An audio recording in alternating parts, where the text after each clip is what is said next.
It's the beginning of July 1920. Poland has just regained its independence after 123 years of partitions. The Bolshevik War has been going on for over 10 months.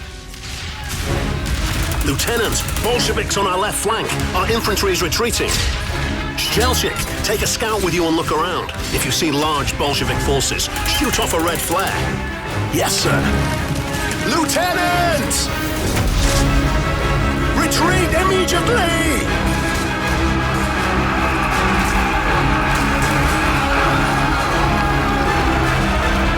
On the 5th of July 1920, Marshal of Poland, Józef Pilsudski, orders the retreat of Polish troops across the entire front.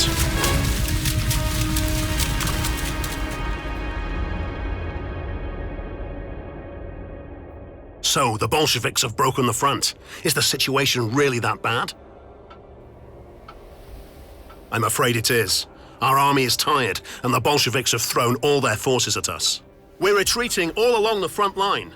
They are driven not only by the thirst for plunder, but also the hunger in their army. The Cheka rear troops prevent desertion by shooting any withdrawing soldiers. Gentlemen, this madman Lenin wants to flood Europe with blood. Poland is the first on his way. When will they reach Warsaw? Sooner than we think, I'm afraid. They cover at least a dozen or so kilometers a day.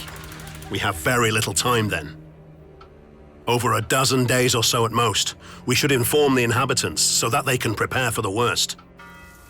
Warsaw, Archbishop Aleksander Kakowski's palace, 10th of July 1920. Father Skorupka, unfortunately I cannot agree. But why, Your Eminence? Shouldn't we, priests, be the role models in such a difficult time for our homeland? Be with the soldiers, keep their spirits high. And when necessary, set an example and be ready to fight in the front line? In the front line? That's ridiculous. No! Priests should serve behind the lines, comforting the wounded and those who have lost hope. Hear their confessions. That's where they are needed the most. Please listen.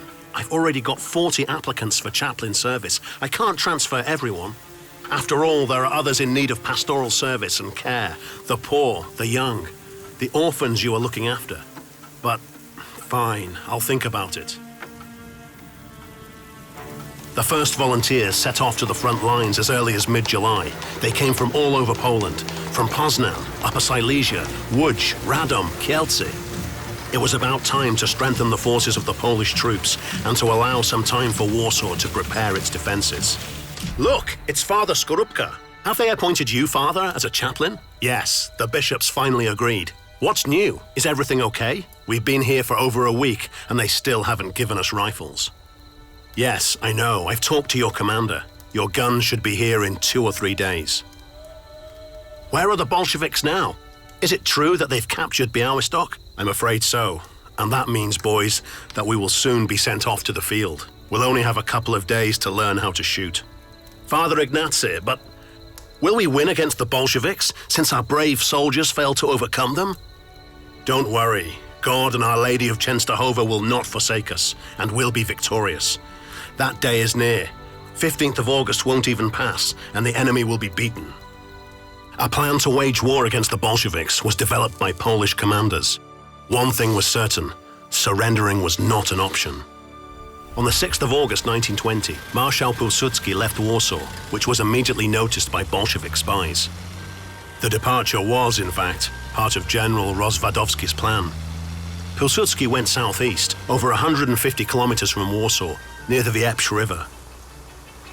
Within 10 days, Pilsudski was to gather as many Polish troops as possible. When the Bolsheviks reached the capital, he would flank them from the southeast.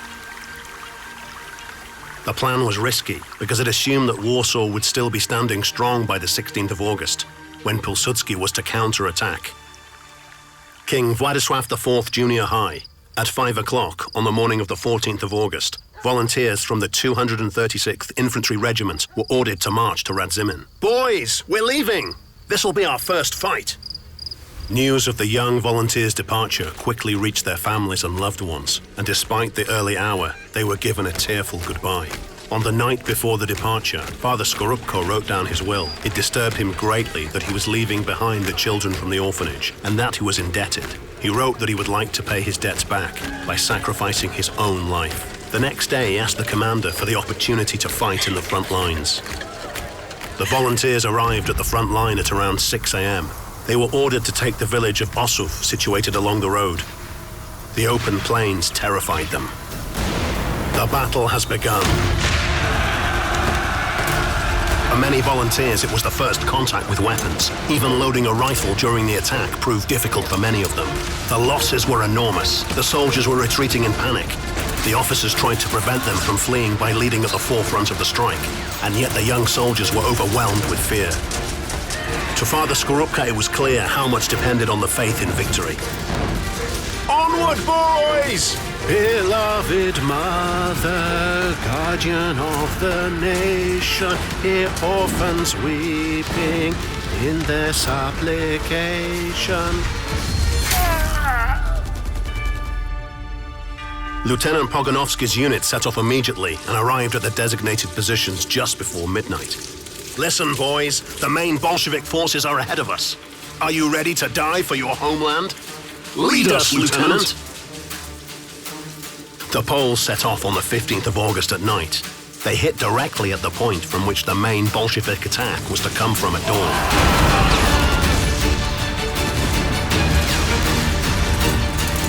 The morning of the 15th of August 1920 came. The celebration of the Assumption of the Holy Virgin Mary, the largest Marian holiday for the Catholics. Another day of bloody battle. Polish defensive troops hit the entire line on the outskirts of Warsaw. Have you sent a telegram to Piłsudski? Yes, sir. Sir, a telegram from General Rozwadowski. He's asking for the acceleration of the counterattack. Soldiers, follow me! Beat the Bolshevik! On the evening of the 15th of August, Poles recaptured Radzymin. However, the headquarters of General Żeligowski received only vague information, so Colonel Thome went there personally. It can't be! Our advance has stopped! Take a look. These are the field kitchens of the cannon riflemen, and in them, beer! What? What's going on here? I'm reporting, Colonel, that we've captured the main strategic point in Radzymin, the brewery. We are now taking the beer to our boys in the trenches. Colonel Thome understood that the battle for Radzymin had been won, even if there were still some Bolsheviks in the city.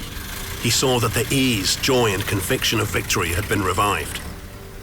Marshal soldiers covered 150 kilometers in a day and reached the rear of the Bolshevik army on the 17th of August. Meanwhile, the battle continued on the outskirts of Warsaw, where the Bolsheviks were pushed far from the first line of the trenches. They say that the Blessed Virgin Mary had been watching over Polish soldiers. After all, the 15th of August is her holiday. It was to her that the Polish soldiers and their commanders prayed for salvation. And the victory over the ungodly hordes is her merit. Others believe that if it were not for the sacrifice of the soldiers, there would be no victory. Or that the fate of the battle was determined by the heroic deeds of Father Skorupka and Lieutenant Pogonovsky. Or that it was due to the weapons brought from France and ammunition delivered from Hungary. Or General Rozwadowski's excellent plan, General Haller's information campaign, and Marshal Piłsudski's flawless sense of the moment for the counterattack. Father Ignacy Skorupka's body was transported to the field cathedral of the Polish army in Warsaw.